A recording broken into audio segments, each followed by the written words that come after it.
Hello everyone, today we're gonna see how to fix Wi-Fi icon not showing on Windows 11. First thing you need to try is to ensure airplane mode is disabled.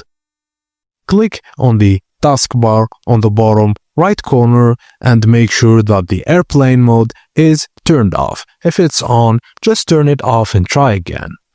Secondly, use Group Policy Editor to restore network icon. Press Windows plus R to open the Run dialog. Type gpedit.msc or gpedit.msc and press Enter. Navigate to User Configuration, then Administrative Templates, then Start Menu and Taskbar. On the right-hand side, find and double-click Remove the networking icon. In the pop-up window, select Disabled, then click OK to save the setting. This ensures the network icon appears in the system tray again. And that's it guys, thank you for watching and please don't forget to like and subscribe for more.